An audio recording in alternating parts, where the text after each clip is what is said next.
एक समय की बात है। एक रतनपुर नाम के गांव में राजू नाम का गरीब लड़का अपने पिता के साथ रहता था। उनका सपना एक बड़ा किसान बनने का था, लेकिन घर में खाने तक के पैसे नहीं थे। स्कूल भी छोड़ चुका था, लेकिन राजू कड़ी मेहनत और अनुशासन में बहुत विश्वास रखता था।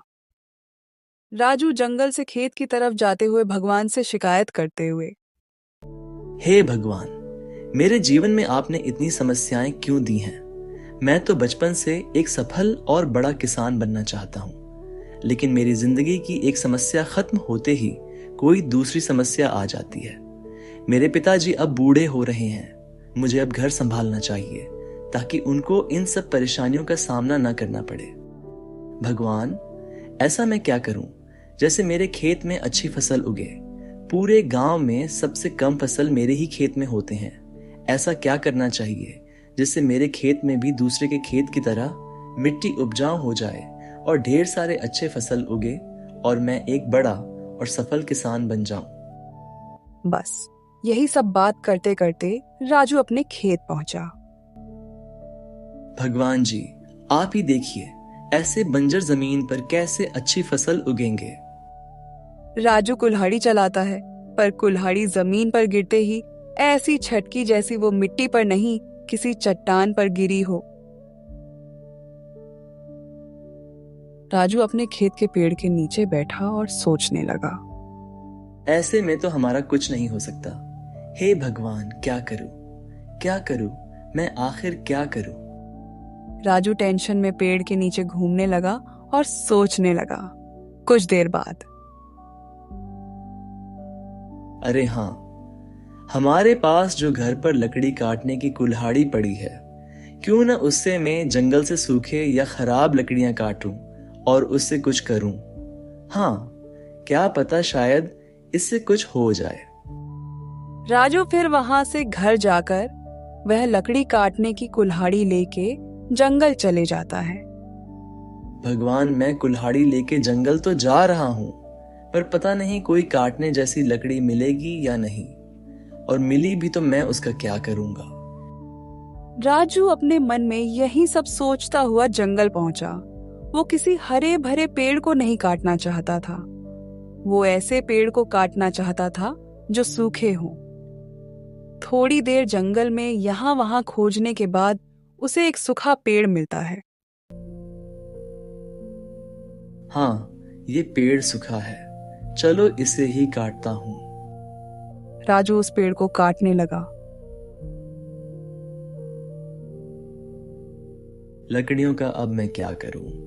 टेबल कुर्सियां बना के बेचूं तो कैसा रहेगा? चलो यही करते हैं। राजू लकड़ियां लेके घर के लिए निकल जाता है।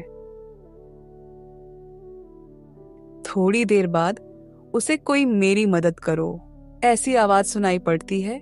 वो आसपास देखता है, पर उसे कुछ नहीं दिखता।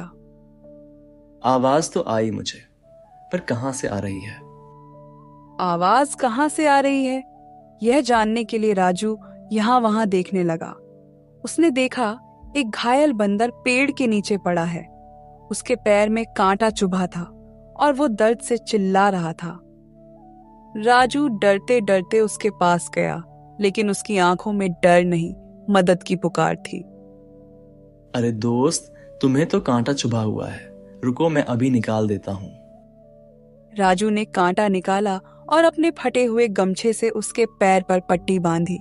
राजू ने उसकी आंखों में देखा, जैसे कह रहा हो, धन्यवाद मेरे दोस्त। बंदर की मदद करने के बाद वो लकड़ियां लेकर घर चले जाता है।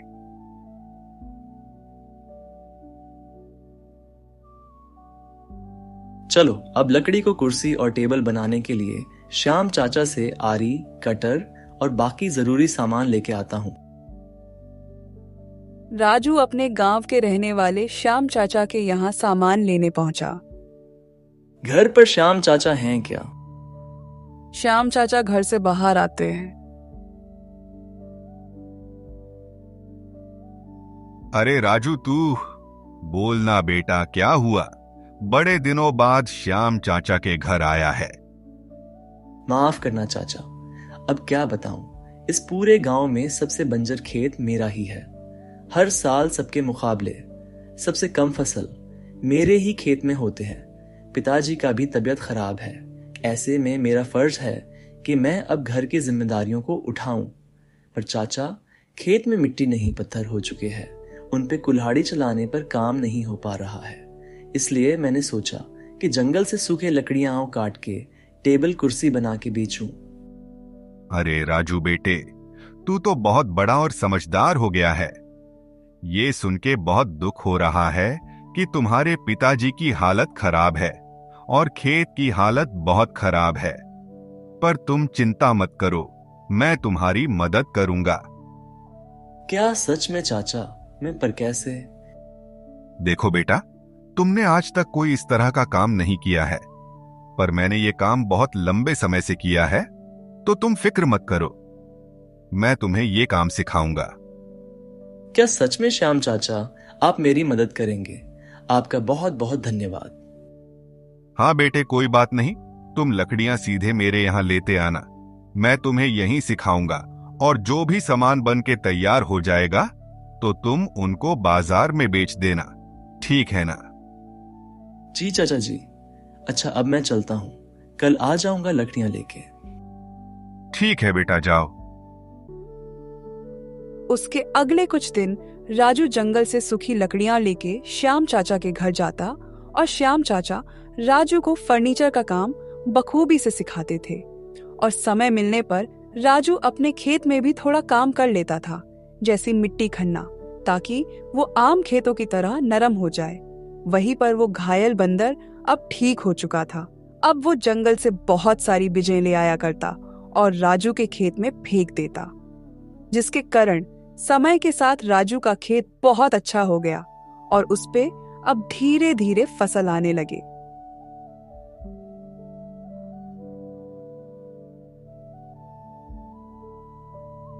हे भगवान, आपका बहुत बहुत धन्यवाद। आपने मुझ गरीब पर कृपा की। तभी राजू की नजर उस बंदर पर पड़ती है। वह समझ जाता है कि वो बंदर भगवान का भेजा हुआ फरिश्ता है। अगले कुछ दिन वो बंदर हर रोज राजू के खेत के पास आता, कभी आम तोड़ लाता, कभी केले गिरा देता। धीरे धीरे राजू का खेत फलने लगा। जहां पहले कुछ नहीं उगता था, अब फसल लहरा रही थी। गांव के लोग हैरान थे, गरीब राजू के खेत में इतनी उपज कैसे? राजू हंसकर कहता, शायद भगवान खुश हैं। एक दिन राजू श्याम चाचा से कहता है, श्याम चाचा, क्या आपको पता है? क्या बेटा, तुम किस चीज की बात कर रहे हो? मेरे खेत के बारे में। हाँ बेटा, कुछ गांव वालों से मैं सुना तो था कि तुम्हारे खेत में अचानक बहुत अच्छी फसल आ गई है। हाँ चाचा, आपने सही सुना, पर मैं आपको एक बात बताना चाहता हूं। क्या कहना चाहते हो बेटा? चाचा, जिस दिन मैं आपके पास लकड़ियां लेके आया था ना, उस दिन मुझे रास्ते में एक घायल बंदर दिखा जो पेड़ के नीचे दबा हुआ था। मैंने उसकी मदद की। उस दिन से मेरे खेत में ये परिवर्तन होना शुरू हुआ है। मैंने उसे कई बार अपने खेत में आते देखा है। वो अपने मुंह में कुछ बीज ले आता है और खेत में फेंक के चला जाता है। राजू बेटे, ये सब तुम्हारी नेक सोच की देन है। भगवान तुमसे बहुत खुश हैं। राजू ये सुन के मन ही मन बहुत खुश होता है। फिर कहता है, चाचा, क्यों ना हम अपने फर्नीचर की दुकान खोलें? अब तो आपने मुझे भी सिखाया है। वैसे भी हमारे गांव में एक भी फर्नीचर की दुकान नहीं है। तेरी बात तो सही है राजू बेटा, लेकिन अब मुझ में इतनी हिम्मत नहीं कि मैं कोई दुकान खोलूं। हाँ, पर मैं तेरी पूरी मदद करूंगा। ठीक है चाचा, आप मेरे साथ हैं तो मैं जरूर करूंगा। 1 महीने के बाद राजू ने अपनी बहुत बड़ी फर्नीचर की दुकान खोली। गांव वाले लोग बहुत खुश थे कि उनके गांव में भी अब एक ऐसी दुकान है जहां कुर्सी, मेज जैसी चीजें मिलेंगी। आइए आइए, सभी जन यहाँ आइए। अब आपके गांव में आपका अपना